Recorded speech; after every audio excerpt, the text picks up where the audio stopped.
देखिए हम लोग मियासिस ना, मियासिस को पूरा अभी तक हम लोग पढ़े थे।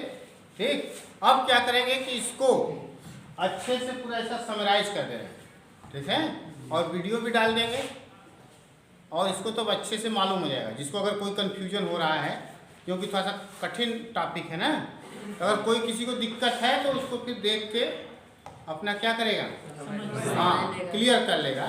तो उसको मैं बता दे रहा हूँ। जैसे मियासिस, जैसे अब हम लोग देखे थे अभी, मियासिस दो होता है।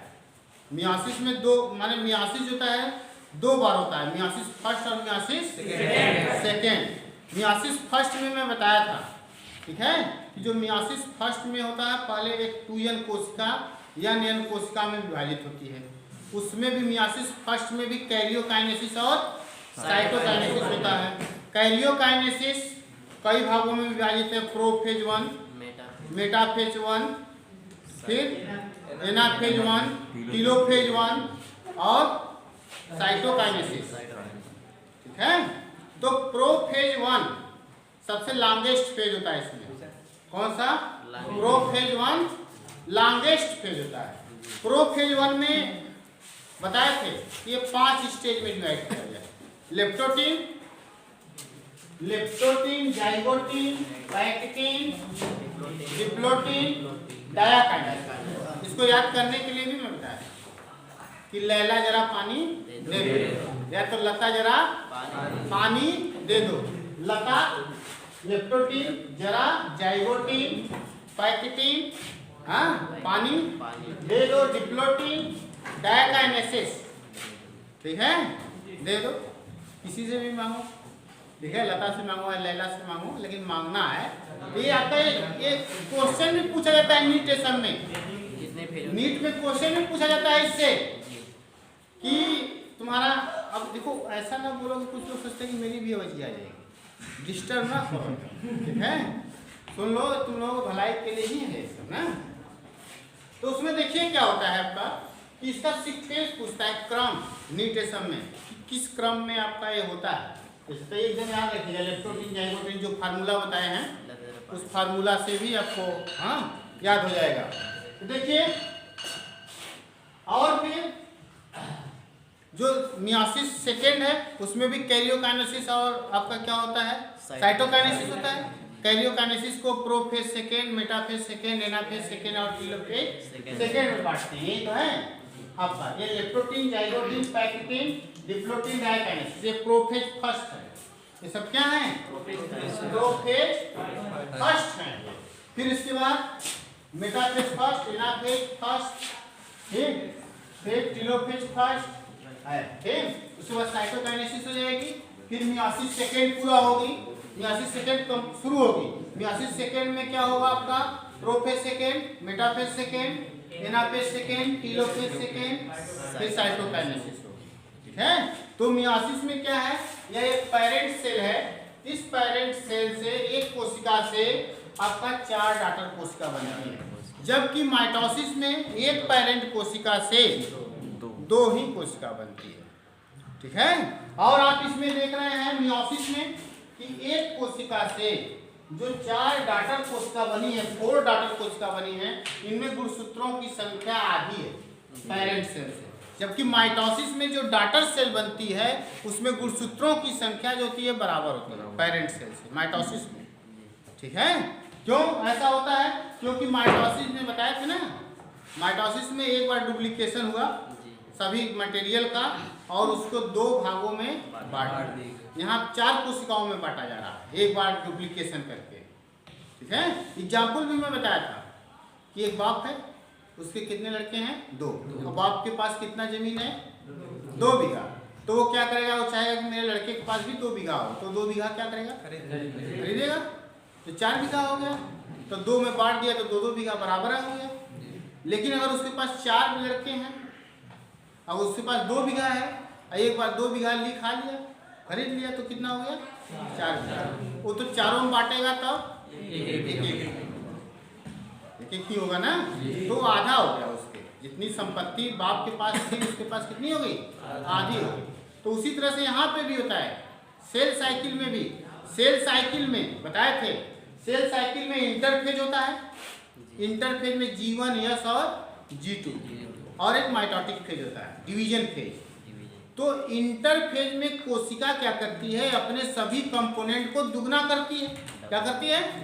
दुगना करती है, डबल करती है, और फिर उसको माइटोसिस या मियोसिस विभाजन के द्वारा उसको 2 या 4 कोशिका में फिर उसको क्या कर देती है, बांट देती है। अगर 2 कोशिका में बांटेगी डबल करके तो बराबर बनेगा, जितना पेरेंट कोशिका में है उतना डॉटर कोशिका में है। लेकिन अगर 4 में बांटेगी तो क्या हो जाएगी, हाँ कम हो जाएगी, पेरेंट सेल से आधा हो जाएगा। तो ये तो माइटोसिस मियोसिस में अंतर है, बेसिक अंतर है। माइटोसिस जो होता है सोमैटिक सेल में होता है, कायिक कोशिका में होता है, जबकि मियोसिस जर्म सेल में होता है। ठीक है, तो इसको हम सारा देखते हैं कि किस स्टेज में क्या होता है। मियोसिस का फिगर है, बात ना करो एकदम, देख रहे हैं कोई ना कोई है अंदर, दिख तो रहा नहीं है लेकिन आवाज आ रही है। देखो तो प्रोफेज फर्स्ट में ये सबसे लॉन्गेस्ट फेज होता है। इसमें पहला स्टेज है लेप्टोटीन। लेप्टोटीन में हमें बता नहीं पाए तो इसमें बॉकेट स्टेज बनता है। कौन सा? बॉकेट। ये क्या होता है? बॉकेट स्टेज क्या होता है कि गुलदस्ता जैसे, इसमें होता क्या है कि जो आपका क्रोमैटिन होते हैं, क्रोमोसोम जानते हो, उसके एंड पे टीलोमर होता है, बताया था ना? टीलोमर एक दूसरे को जुड़ने नहीं देता है, एक गुणसूत्र से ना जी, और टीलोमर उसकी माने उसका जो व्यक्तित्व है, इंडिविजुअलिटी है, उसको बनाए रखता है। तो इस स्टेज में क्या होता है, लेप्टोटीन स्टेज में जितने गुणसूत्र होते हैं न्यूक्लियर मेम्ब्रेन की तरफ, उनके टीलोमर एकदम एक ही जगह लगे रहते हैं, एक ही तरफ, माने उधर ही कन्वर्ट हो जाते हैं, जिससे हाँ शीर्ष की तरफ, जिससे वो एकदम बकेट जैसे दिखते हैं, इसलिए इसको बोलते क्या है, बकेट स्टेज। ठीक है, इलेक्ट्रोटीन में। और इस समय गुणसूत्र जो होते हैं पतले होते हैं, हाँ, क्योंकि आपका क्या है कि ये गुणसूत्र जो हैं, ये जो माने क्रोमैटिन है, हाँ, ये आपका ये इसके पहले इंटरफेज रहा होगा, इसमें G1 S और G2 S फेज में डीएनए का रेप्लिकेशन हो चुका है। अब यहाँ से जब ये इंटरफेज से इसमें जाएगा लेप्टोटीन में, तो थोड़ा गुणसूत्र मोटा होना शुरू होगा, लेकिन इसके चारों तरफ न्यूक्लियर मेम्ब्रेन होगा, न्यूक्लियोलस अभी है। ठीक है, और फिर अब इसके बाद किस स्टेज में जाएगा, जाइगोटीन स्टेज में अभी मैं बताया था, हाँ, कि जाइगोटीन स्टेज में जो जैसे एक मदर से क्रोमोसोम आए, फादर से 2 गुणसूत्र लेकर हम समझा रहे हैं। ठीक है, किसी कोशिका में तो आधा मदर से आया हुआ, आधा फादर से, एक दूसरे को होमोलॉगस होते हैं, मतलब इनका आकृति, शेप, जीन ये सब समान होता है। ठीक है, हाँ, होमोलॉगस समजात गुणसूत्र। एक क्या करते हैं, पेयरिंग करते हैं, जोड़ा बनाते हैं। किस स्टेज में, जाइगोटीन स्टेज में। इस जोड़े के स्टेज को क्या बोलते हैं, सिनेप्सिस, माने सिनेप्सिस होता है। इसमें बताया था ना, ये जो 2 गुणसूत्र होते हैं ये क्या करते हैं, माने एक माता से है, एक पिता से, ये दोनों क्या करेंगे, इस तरह से पेयरिंग करेंगे, क्या करेंगे, जोड़ा बनाएंगे। ठीक, तो इसको बोलेंगे सिनेप्सिस। क्या बोलेंगे, सिनेप्सिस। और इस सिनेप्सिस में बताया ये जब जोड़ा बनाएंगे तो इनके बीच में जगह होता है, हाँ, क्या होता है, मतलब भाई एक साथ जुड़ो ना, हाँ, ज्यादा सटो ना, तो इनके बीच में एक और, ठीक है, एक प्रोटीन होती है जिसको बोलते क्या है, सिनेप्टोनिमल कॉम्प्लेक्स। प्रोटीनेशियस स्ट्रक्चर पाई जाती है दोनों के बीच में, जो उसको रिकॉम्बिनेशन में हेल्प करती है। तो सिनेप्टोनिमल कॉम्प्लेक्स भी बनता है इनके बीच में, ये भी याद रखिएगा। फिर इस समय बाइवैलेंट हो जाता है, ये जो गुणसूत्र जब जैसे एक ही में जुड़ गए तो ये बाइवैलेंट हो जाते हैं। क्या हो जाते हैं, बाइवैलेंट हो जाते हैं। तो बाइवैलेंट भी बनता है, और बाइवैलेंट की संख्या जो होती है, गुणसूत्रों की संख्या जो होती है, किसी भी कोशिका में पाए जाने वाले गुणसूत्रों की संख्या की आधी होती है। जैसे हम यहाँ पे 2 गुणसूत्र लिए हैं, तो बाइवैलेंट की संख्या क्या है, 1। क्या है, 1 है इसमें, एक माता एक पिता। हाँ, तो इसी तरह से अगर मनुष्य के कोशिका में गुणसूत्रों की संख्या 46 है, कितना है, 46 है, तो कितने बाइवैलेंट होंगे, 23। अगर हम कह दें कि मटर में आपका 28 गुणसूत्र है, अगर हम कहते 14 है, कितने 14 है तो कितने बाईवैलेंट बनेंगे 7 बनेंगे। पैकेटिंग स्टेज में क्या होगा कि अब इस स्टेज में जैसे ये अच्छे से दिखते नहीं है बाईवैलेंट, लेकिन इस स्टेज में एकदम अच्छे से बाईवैलेंट टेट्रेड की तरह दिखने लगते हैं क्योंकि ये बीच में से टूट गए रहते हैं। ठीक है, इस तरह से ये बीच में से टेट्रेड जैसा दिखने लगते हैं ये पैकेटिंग स्टेज में। ऐसा टेट्रेड जैसे दिखते हैं आपका, क्योंकि ये जो गुणसूत्र एक माता से एक पिता से आया है, ये अपना आप डुप्लीकेट हो गए। इस तरह से क्या हो गए? डुप्लीकेट हो गए इस तरह से आपका पूरी तरह से। ठीक है, अब एक टेट्रेड हो गए तो कितने क्रोमैटिड होगा एक बाईवैलेंट में? कितने क्रोमैटिड है? 4 क्रोमैटिड है एक बाईवैलेंट में। और पैकेटिंग स्टेज का सबसे इंपॉर्टेंट जो स्टेज है, इसमें क्रॉसिंग ओवर होती है। क्या होती है? क्रॉसिंग ओवर होती है, रिकॉम्बिनेशन बोलते हैं इसको। इस स्टेज में क्या होता है कि मदर और फादर ये जो गुणसूत्र के क्रोमैटिड हैं, क्या है? क्रोमैटिड्स हैं, उनके बीच में क्या होता है? अदला बदली। ये पिता के गुणसूत्र का कुछ भाग माता में या माता का कुछ गुणसूत्र पिता में चला जाता है रिकॉम्बिनेज एंजाइम की सहायता से। इसको मैं फिगर अभी समझाया था ना पहले। तो ये रिकॉम्बिनेशन होता है इसमें और टेट्रेड अच्छे से दिखने लगता है। पैकेटिंग स्टेज का लंबा स्टेज है थोड़ा, ये सब तो बहुत जल्दी स्टेज पूरे हो जाते हैं, एनसीईआरटी में लिखता है। ठीक, उसके बाद डिप्लोटिन स्टेज आता है। डिप्लोटिन स्टेज में क्या होता है कि ये जो सिनेप्टोनिमल कॉम्प्लेक्स था यहाँ डिजॉल्व हो गया, खत्म, भूल गया। जब भूल गया तो ये कहाँ से कनेक्शन किए थे मालूम होने लगा। कहाँ से टाका इन लोगों का भिड़ा था वो क्या हो गया? मालूम होने लगा अब। ठीक है, तो जहाँ जहाँ जुड़े थे, जैसे इस तरह से यहाँ जुड़े थे, अब यहाँ दिखने लगा। तो इसी को बोलते हैं काइजमेटा। क्या बोलते हैं? काइजमेटा। तो काइजमेटा किसमें बनता है? डिप्लोटिन में।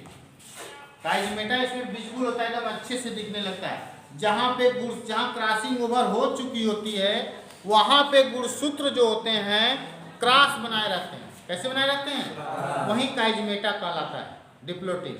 बताया कि कुछ वर्टिब्रेट्स के वो साइड्स में, वो साइड जिससे अंडा बनता है, उसमें यह जो डिप्लोटिन स्टेज है, हाँ, यह कम से कम माने महीनों से लेकर कई सालों में पूरा होती है।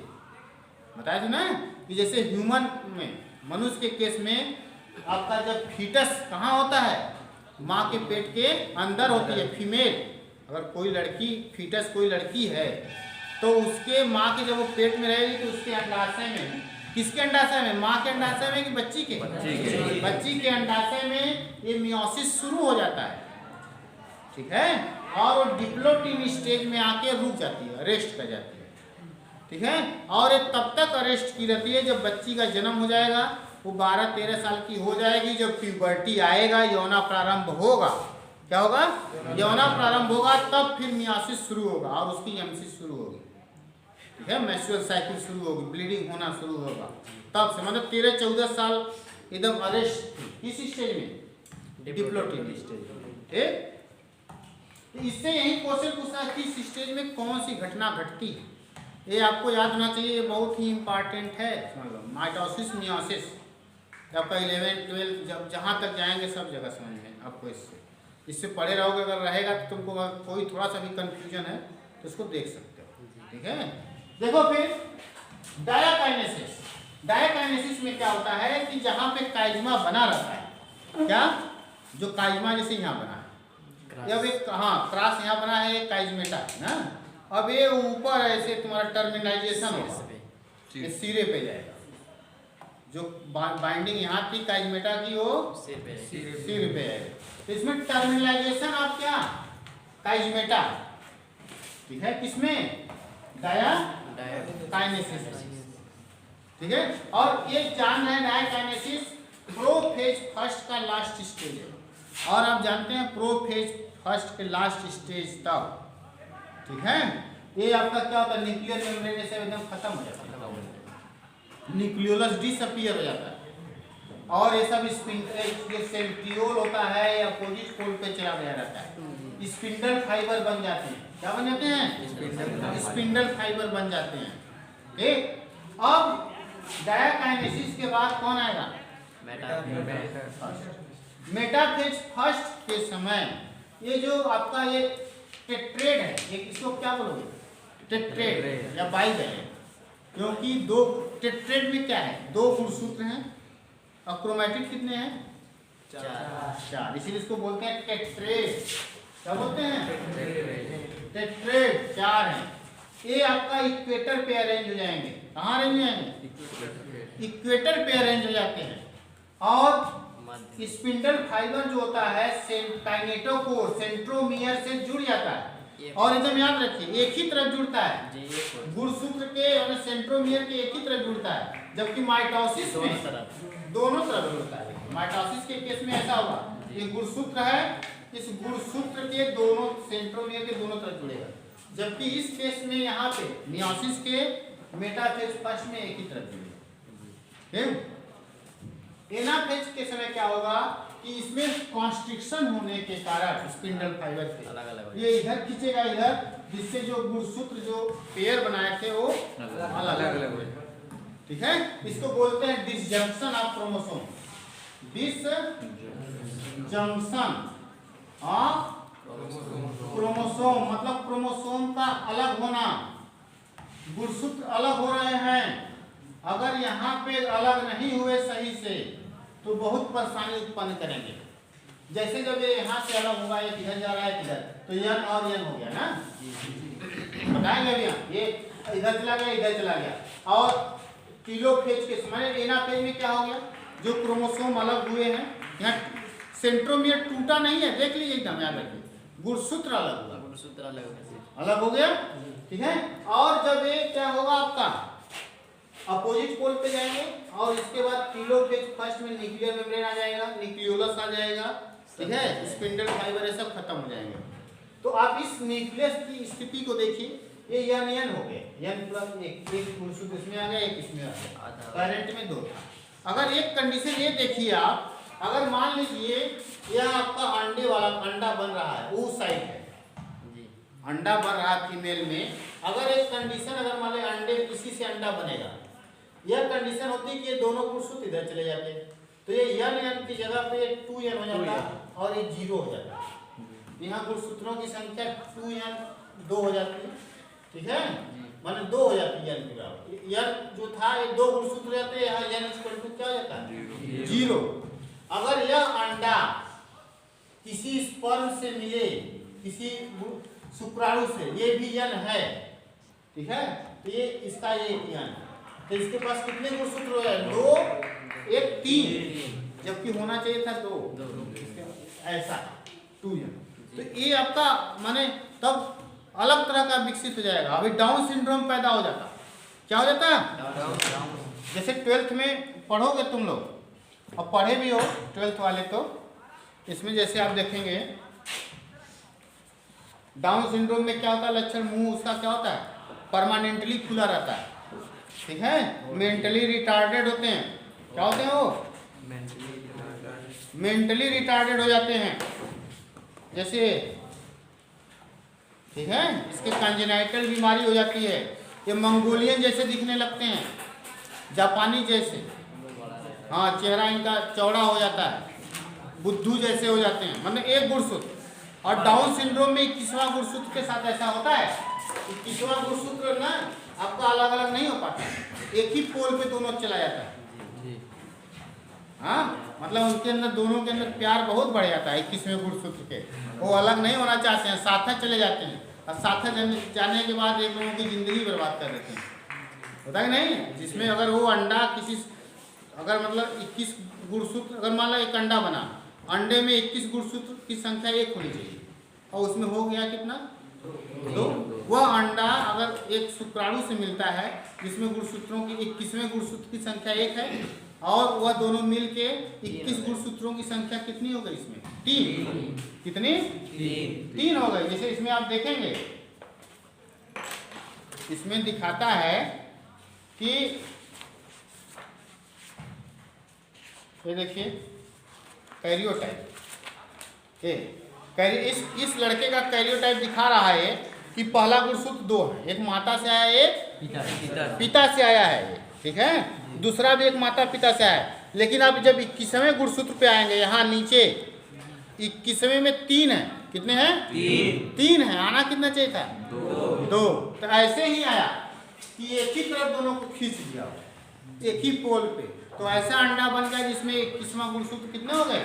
2। तो जैसे जैसे उम्र बढ़ती है लड़कियों की, उसमें डाउन सिंड्रोम पैदा होने की ज़्यादा संभावना होती है, क्योंकि उसके अंडे में, ठीक है, ये 21वां गुणसूत्र आपका क्या है, जल्दी सेपरेट नहीं होता है। इसीलिए जैसे जैसे उम्र बढ़े, क्योंकि जानते हैं इसमें मियासिस भी बहुत लंबे समय से अरेस्टेड रहती है। जैसे जैसे उम्र बढ़ती है उसकी आपकी क्वालिटी घटने लगती है। इसीलिए शादी एक निश्चित समय पढ़ लिख के बाबू लोग अच्छे से शादी कर लो जल्दी, हाँ। इंजॉय करोगे अभी जल्दी तो शादी नहीं होगी, कुछ बन ही नहीं पाओगे तो शादी कहाँ खिलाओगे, क्या सही करेंगे? नहीं, हाँ, कहाँ से आएगा? तो देखो पहले ध्यान दो, यहाँ तक क्लियर? ये सब जुड़े हुए हैं, ये सब चीजें, मतलब पूरे जेनेटिक से, अनुवंशिकी बीमारियों से सभी। फिर देखो,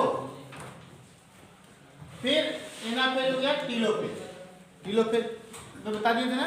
फिर अब साइटोकाइनेसिस हो सकती है। साइटोकाइनेसिस मतलब इसका साइटोप्लाज्म 1 से 2 सेल में विभाजित हो गया।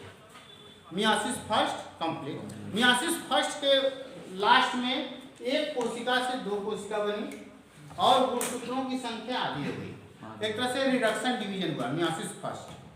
अब यह कोशिका मियासिस सेकेंड को जाएगी। मियासिस सेकेंड में कौन सा आएगा आपका? प्रोफेज। कहोगे सर इसमें इंटरफेज नहीं होता है क्या? G1 या G2?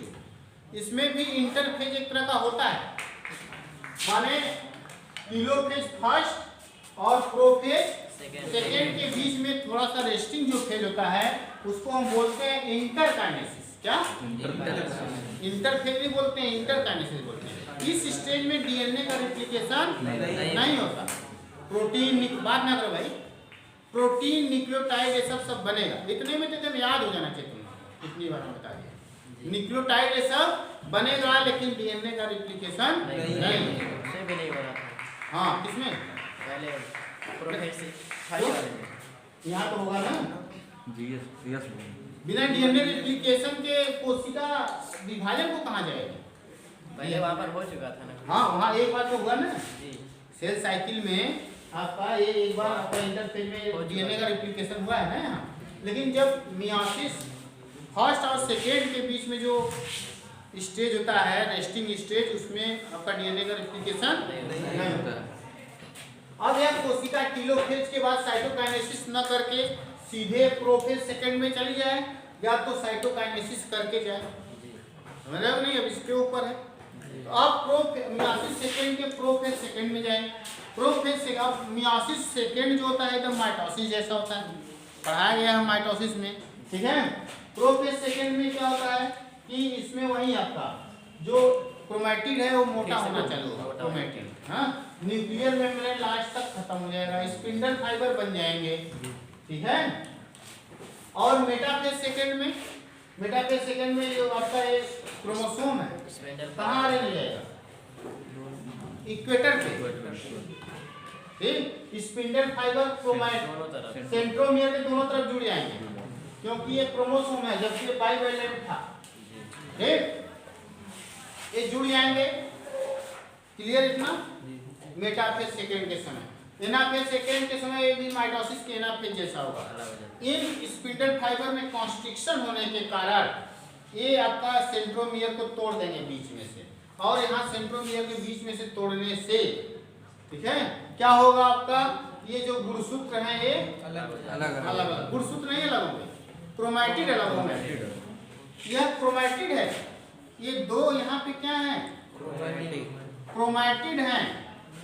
लेकिन जब ये दोनों क्रोमैटिड सेंट्रोमियर टूटेगा, जब अलग होंगे तब ये गुणसूत्र हो गए, क्रोमोसोम, ये गुणसूत्र हैं, ठीक।